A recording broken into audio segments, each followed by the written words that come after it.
Сәлем достар, қалдарыңыз қалай? Бүгін тоқты белгісі туралы айтатын боламын. Жалпы тоқты белгісінің таптаза өзінің энергиясы қандай? Тоқтылар бізде бұл гороскопты бастайтын белгілер, яғни бастама. Мысалы өсімдік өсіп келе жатқан кезде де ол күреседі, күресіп өзі жердің бетіне шығады. Дәнектен гүл болып, өсімдік болып жердің бетіне шығады. Тоқты белгісінің энергиясы сол гүл секілді, яғни прорваться дейді ғой, прорваться дегенді білдіреді. Енді бұл тоқты белгісінің басқарушысы бұл Марс планетасы. Марсты менің жұлдызнамаларымда айтып жүрмін, яғни Марс бұл күрес, Марс бұл әрекет ету, бастау, бірінші болу, жаңағы самостоятельность, самореализация деп айтамыз, осының бәрі Марстың энергиясы. Яғни тоқтылар бізде бастайтын белгілер. Мысалы, бір көшті бастайтын, бір көшті алып жүретін адамдар көбінесе тоқтылар болады. Тоқтылар сондай воинственный дейді, воинственный күресетін, күрескіш белгілердің бірі. Енді бұл кардинальный крестқа жатады. Кардинальный деген бұл тез қозғалатын.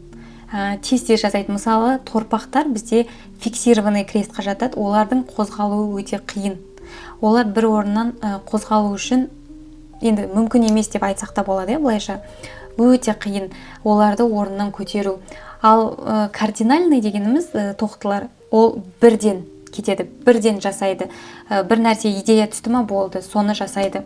Яғни ойлану, күте тұру деген әңгіме жоқ. Тоқтыларда олар бірден әрекетке көшеді, болды. Одан кейін тоқтылардың қызығушылығы болу керек, міндетті түрде сол нәрсеге деген қызығушылық керек. Мотивация демеймін, қызығушылық. Мысалы, торпақтарда бір жұмысты жасау үшін оларға сол мотивация керек. Мысалы, осындай ақша табамын деген материальный мотивация керек. Сонда олар қозғалады. Ал тоқтылар сіздерге мотивация керек емес, сіздерге главный страсть дейді ғой, страсть керек, қызығушылық керек. Сіздердің қызығушылығыңыз болса, сіздер ол нәрсені міндетті түрде істейсіздер. Бірақ сіздің қалай қызығушылығыңыз басылады, болды, ол жұмыста жүрмейді. Яғни ол жұмыс сол жерде тоқтап қалады. Және де тоқты белгісінің бір ерекшелігі деп айтам ба, жоқ бір минусы деп айтам ба, плюсы деп айтам ба, білмеймін, енді әркімге әртүрлі. Олар бір нәрсені бастағаннан кейін тастап кете алады. Яғни болды, керек емес деп тастай салады. Олардың жаңағы іші күйіп, өкініп, мен соны жеткізе алмадым, істей алмадым деген нәрсе жоқ оларда. Ондай өз-өзін кінәлау деген нәрсе болмайды. Ал мысалы торпақтарда, басқа белгілерде мүмкін кінәлау болады, өз-өзін қатты кінәлайды. Мен жасай алмай қалдым, мен өзімнің дегеніме жете алмай қалдым дегендей болуы мүмкін. Бірақ тоқты белгісінде ондай нәрсе жоқ. Оларда сол кезде қызығушылық, мотивация, бір қозғалыс болды, қызығушылығы басылғаннан кейін болды. Ештеңке болмағандай ұмытып кете салады, тастай салады ол жұмысты. Орта жолдан болсын тастай салады.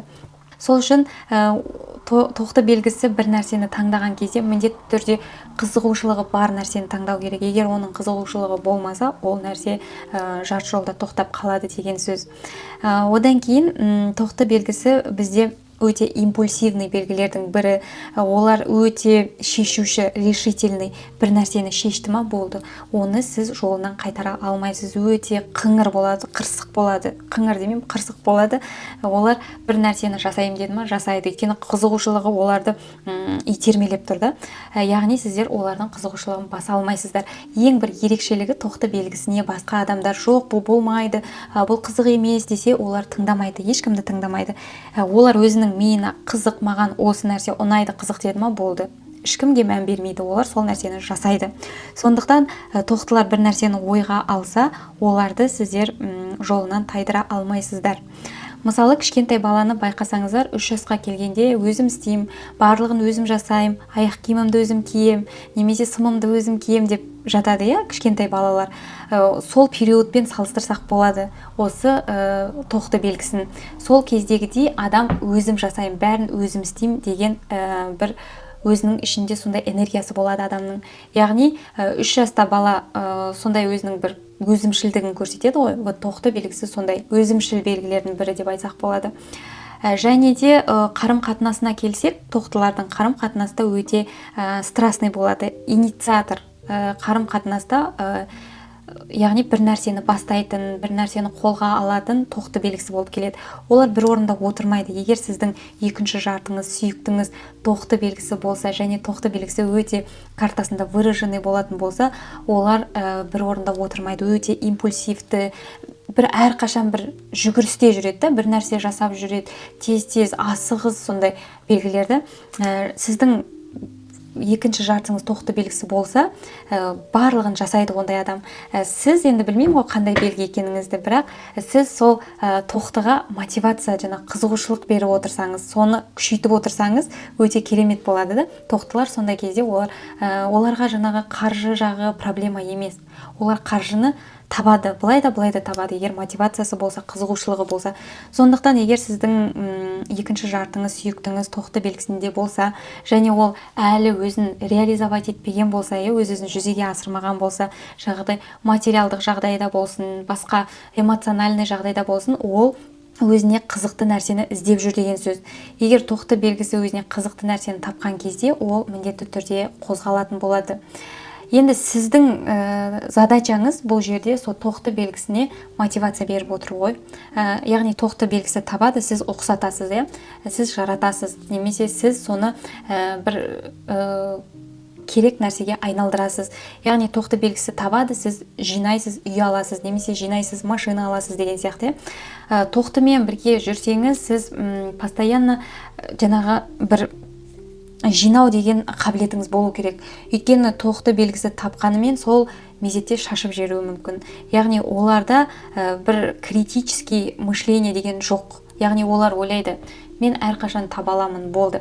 Мысалы, адам бірінші пайда болған кезде выживание деген болды, то есть өзінің өмірін сақтап қалу үшін олар аң аулады, білмеймін, балық аулады, солай өздерінің күнін көрді. Одан кейін жаңбыр жауа бастады деген сияқты құбылыстар болды, олар өздеріне үй керек екенін түсінді, үй жасады деген сияқты, өздеріне жаңағыдай бір шатыр бірдеме жасады. Сол сияқты. Яғни тоқты белгісінің ойы, мен әрқашан таба аламын, маған жинаудың қажеті жоқ. Яғни мен выживать ете аламын деп ойлайды. Сондықтан олар қатты жаңағы ақшаға зациклены емес, материалды нәрсеге зациклены емес. Мысалы, торпақ белгісі неге материалды нәрсеге зациклены? Оларға материалды нәрсе өте маңызды. Өйткені бірінші тоқты белгісі тұрса, екінші торпақ белгісі тұрады. Яғни тоқтыда табылған нәрселер, шашылып кеткен нәрселер, мына торпаққа келгенде кішкене стресс болғанда, сол үшін торпақ всегда жинайды. Торпақ белгісінде всегда бір безопасность болу керек. Зона безопасности, деньги на черный день деген сияқты торпақтарда міндетті түрде болады. Ал тоқтыларда сіздерде ондай нәрсе жоқ. Сіздер табасыздар, бірақ шашып жібересіздер. Немесе табасыздар, аны біреуге бере саласыздар. Өте андай ақ көңіл, да, тоқтылар. Тапқан нәрсесін оңайлықпен бере салуы мүмкін басқа адамға. Сол үшін тоқтылардың жанына міндетті түрде жаңағы жер стихиясындағы бір адамдар өте жақсы келеді. Ол жаңағы торпақ немесе бикеш немесе тауишка белгісі жақсы келеді. Өйткені тоқтының тапқан нәрсесін олар сақтай алады. Осы ең маңызды нәрсе. Егер қарым-қатынаста сіздің екінші жартыңыз, сүйіктіңіз тоқты белгісі болса, оны міндетті түрде әр түрлілігіңізбен қызықтырып отыруыңыз керек. Олар тез бір нәрседен жалығуы мүмкін, тоқтылар. Сондықтан оларды қызықтырып отыру маңызды. Және де тоқты белгісі бұл әдемілікке қарайды деп айтпаймын. Адамның сыртқы келбетіне қарамайды. Олар ең маңыздысы сол адам оған қызық па, сол адамның айтқан нәрсесі қызық па оған, осы маңызды. Яғни сіздің сөйлеу мәнеріңіз, оны қызықтыра білуіңіз, өзіңіздің қандай да бір қылықтарыңызбен сол адамды тарта білуіңіз. Өйткені жаңағы тоқтылар деген бізде добытчик деп айтсақ болады. Оларға сондай бір қызық нәрсені алған қызықты. Сол үшін сіздер өзіңіздің сүйіктіңізді қызықтыра білуіңіз керек. Және сіздің қарым-қатынасыңызда тоқты белгісінің адамы болатын болса, онда сіздер міндетті түрде кішкене төмен болуыңыз керек. Яғни бұл деген бір саты төмен болуыңыз керек. Тоқты белгісімен конкуренция жасаудың қажеті жоқ. Олармен жарысудың қажеті жоқ. Егер сіз тоқтылармен жарысатын болсаңыз, оларға конкуренция жасайтын болсаңыз, ондай қарым-қатынас ұзаққа созылмайды. Яғни қарым-қатынаста тоқты белгісі бірінші болу маңызды. Ең басты звено болу маңызды. Жаңағы отбасыда сол адам шешуші болу керек. Шешетін нәрсе ең соңғы голос сол адамда болу керек. Ең соңғы болып дауыс беретін сол адам. Сол адамның дауысы шешуші дауыс болу керек. Егер сіз өзіңіздің жаңағы қарым-қатынасыңызда жақсы болсын десеңіз, осы тоқты белгісінің осы энергиясына міндетті түрде мән беріңіздер. Ол тоқтыдан асып кетем, мен одан асам деп және солай тырыспаңыз, және де сондай бір сезім бермеңіз оларға. Егер сіз қарым-қатынаста көбірек ақша табатын болсаңыз және сол нәрсені тоқтыға сездіретін болсаңыз, яғни ол көңіліне алып қалса сол нәрсені, ол міндетті түрде сіздерден алшақтай бастайды. Сондықтан сіз мейлі қарым-қатынаста көбірек ақша тапсаңыз да, сенікі дұрыс, жаңағы сен бізде сондайсың, сен күштісің деген сияқты оған мотивация беріп отыру керек. Егер өзіңіздің жаңағы қарым-қатынасыңызды сақтап қалғыңыз келсе, немесе қарым-қатынасыңыз жақсы болсын десеңіз, міндетті түрде оларды көтермелеп отыруыңыз керек. Және осы отбасыдағы маңызды адам сенсің дегендей оларға демеу беру керек. Бұл маңызды нәрсе. Және тоқтылар аңқау белгілердің бірі деп айттым. Сондықтан жаңағыдай бір жаман ниетті адамдар тоқтыларды пайдалануы мүмкін өзінің жаман ниетіне. Өйткені тоқтылар өте импульсивный деп айттым. Жаңа конфликттарға кіреді, олар сондай күресетін боец дейді ғой, боец деп айтсақ болады. Сондай бір жаман ниетті адамдар сондай бір конфликтный ситуацияларға тоқтыларды салып қою мүмкін. Сол үшін тоқтыларға өте осознанный болу өте маңызды. Яғни басқа адамдар сізді управлять етпеуі, басқармауы үшін сіздер осознанный болу керексіздер. Яғни всегда бір нәрсе сізге айтылды ма, сіз міндетті түрде ойланыңыз. Өйткені тоқтылар көбінесе тез әрекет етеді, кейде ойланбай әрекет етуі мүмкін. Сол үшін қандай да бір ұсыныс келетін болса, мейлі сізге біреу бір нәрсе предлагать етсе де өте мұқият болуларыңыз керек. Сондай бір өзіңізге зиянын алып келетін нәрселерге кіріп кетпеу үшін сіздерге всегда тез әрекет етудің қажеті жоқ. Міндетті түрде ойланып, толғанып барып әрекет етіңіздер. Міне тоқтылардың энергиясы осындай. Міндетті түрде каналыма тіркеліп, лайк басып кетуді ұмытпаңыздар.